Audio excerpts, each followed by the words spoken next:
HMDA మాజీ director Shiva Balakrishna ACB custody నేటితో ముగియనుంది.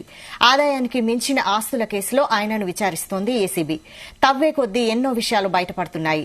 శివబాలకృష్ణ సోదరుడు శివ నవీన్ ను 2 రోజుల పాటు విచారించిన ఏసీబీ ఆయన్ను అరెస్టు చేసింది. శివబాలకృష్ణ ఇంట్లో దొరికిన స్థిరాస్తులు ఎక్కువగా నవీన్ పేరిట ఉండడంతో ఆయనను విచారించారు. ఆయా ఆస్తులకు ఆదాయ మార్గాల గురించి ఆరా తీశారు ఏసీబీ అధికారులు.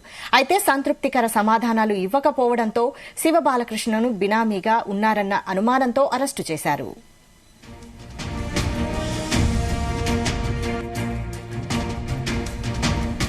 దర్యాప్తు కొనసాగుతున్న కొద్దీ శివబాలకృష్ణకు సంబంధించి ఆదాయానికి మించిన ఆస్తులు బహిర్గతమవుతున్నాయి.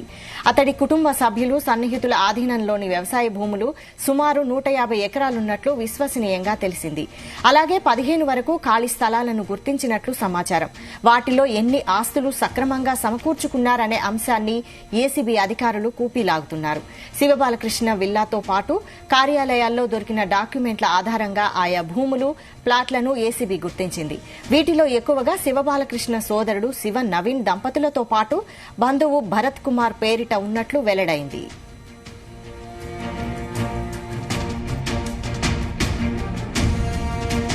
ఇదే అంశంపై మరింత సమాచారం మా ప్రతినిధి రవితేజ అందిస్తారు. రవితేజ,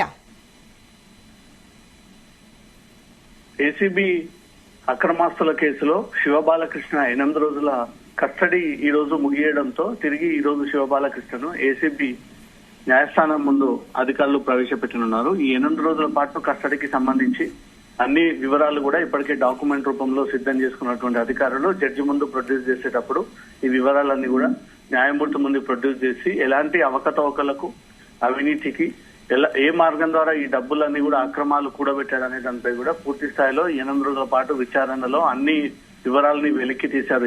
మొత్తం శివబాలకృష్ణ గతంలో హెచ్ఎండిఏ డైరెక్టర్ గా, తర్వాత రేరా సెక్రటరీగా, హైదరాబాద్ మెట్రో రైల్ అధికారిగా ఉన్న సమయంలో ఈయన సంపాదించినటువంటి ఆస్తులన్నీ కూడా తన పేరు పైన కాకుండా తన సోదరుడు నవీన్ పేరు పైన, తన నవీన్ భార్య పేరు పైన ఎక్కువగా ఈ ఆస్తులన్నీ కూడా కూడబెట్టారు. వీరిద్దరు కూడా బినామీలుగా వ్యవహరిస్తా ఉన్నారు. వీరిద్దరే కాకుండా శివబాలకృష్ణకు అనేక మంది తన స్నేహితులు, సన్నిహితులు, బంధువులు కూడా కొంతమంది బినామీలను ఏర్పాటు చేసుకుని నేరుగా ఇతని పేరు పైన కాకుండా వారి పేరు పైన ఆస్తులను పెట్టి వారికి సంబంధించినటువంటి ఆస్తులు అంటూ కూడా నమ్మబలికించేటువంటి ప్రయత్నం చేశారు. కానీ 8 రోజుల కస్టడీలో కూడా ఇతను ఈ అధికారి బాధ్యతలు చేపట్టక ముందుకు ఉన్నటువంటి ఆస్తులేంది, వారసత్వంగా వచ్చినటువంటి ఆస్తులేంది, ఇతను ఈ బాధ్యతలు తీసుకున్న తర్వాత పెరిగినటువంటి ఆస్తులేని అన్నిటిపై కూడా అధికారులు అనాలిసిస్ చేసుకుని ఆ ఆస్తుల చిట్టాన్ని అంతా కూడా బయటికి తీసి అతను పర్సనల్ గా యూజ్ చేసినటువంటి బ్యాంక్ లాకర్లు, తన భార్య పేరు పైన ఉన్నటువంటి సొత్తు, కుటుంబ సభ్యుల పేరు పైన ఉన్నటువంటి ఆస్తుల చిట్టా అన్నిటిని కూడా అధికారులు ఈ 8 రోజుల కస్టడీలో ఆ వివరాలన్నీ కూడా సేకరించి వీటన్నిటిని కూడా సీజ్ చేసి ఈ రోజు కోర్టులో ప్రొడ్యూస్ చేయనున్నారు. శివారు ప్రాంతంలో వ్యవసాయ భూములని ఎక్కువగా కొనుగోలు చేశాడు. సిటీ ప్రాంగణంలో ఓపెన్ ఫ్లాట్స్ ని కొనుగోలు చేశాడు.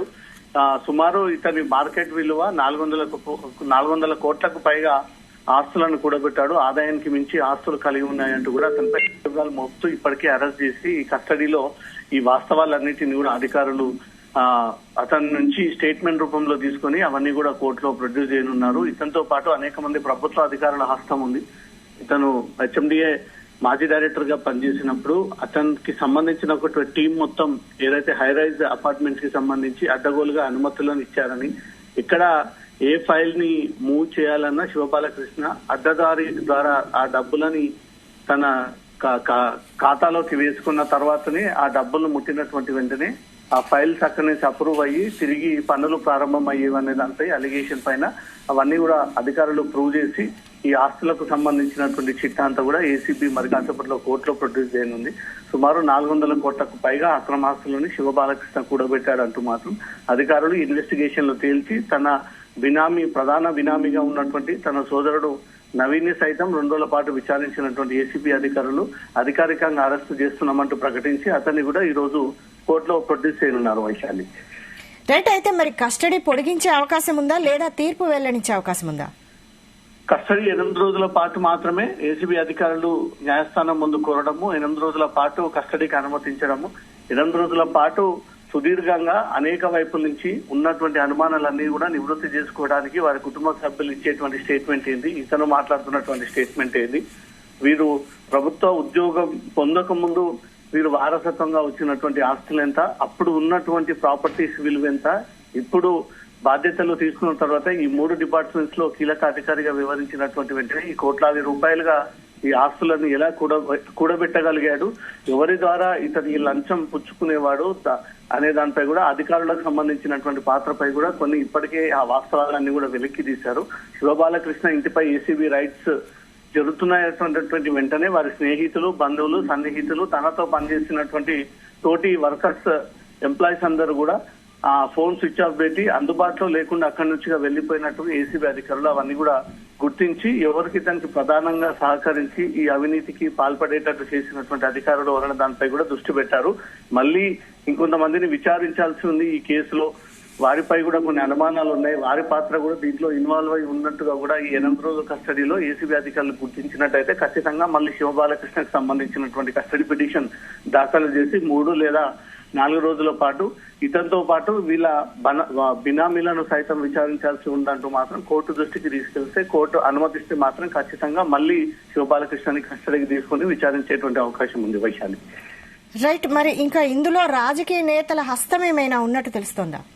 సోమేష్ కుమార్ పేరు ప్రధానంగా వెలుగులోకి వచ్చింది. మాజీ చీఫ్ సెక్రటరీగా ఉన్నటువంటి సోమేష్ కుమార్, ఇతను రేరా ప్రిన్సిపల్ సెక్రటరీగా ఉన్నప్పుడు శివారు ప్రాంతంలో యాచారం పరిధిలో 25 ఎకరాల భూమిని చీఫ్ సెక్రటరీ తన భార్య పేరు పైన రిజిస్ట్రేషన్ చేసుకున్నాడు. ఇతని సారథ్యంలోనే ఈ అంత యాక్టివిటీ జరిగింది అనేది కూడా ఏసీబీ ఇన్వెస్టిగేషన్ లో బయటపడింది.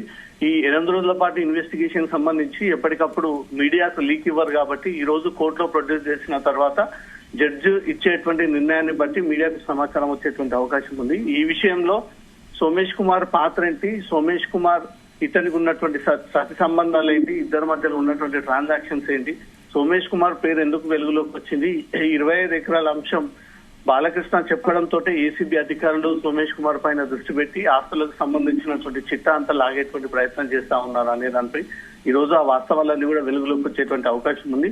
కోట్ల విలువ చేసేటువంటి భూమి కేవలం తక్కువ ధరకు మాత్రమే రైతుల దగ్గర నుంచి కూడా తీసుకున్నారనే కొన్ని అభియోగాలు మోపారు. ఈ 8 రోజుల కస్టడీ తర్వాత అధికారులు ఇప్పటి వరకు సేకరించినటువంటి ప్రతి పాయింట్, ప్రతి స్టేట్మెంట్ అన్నింటిని కూడా ఈ రోజు కోర్టులో ప్రొడ్యూస్ చేసిన తర్వాత దాంట్లో మాజీ సీఎస్ గా ఉన్నటువంటి సోమేష్ కుమార్ వ్యవహారం కూడా ఇంక్లూడ్ అయ్యి ఉంటే మాత్రం ఖచ్చితంగా సోమేష్ కుమార్ పై కూడా ఏసీబీ దృష్టి పెట్టి అతని ఆస్తులకు సంబంధించినటువంటి చిట్టాపై కూడా సోదాలు నిర్వహించేటువంటి అవకాశాలు ఉన్నాయి. Vaishali, right. Thank you Raviteja.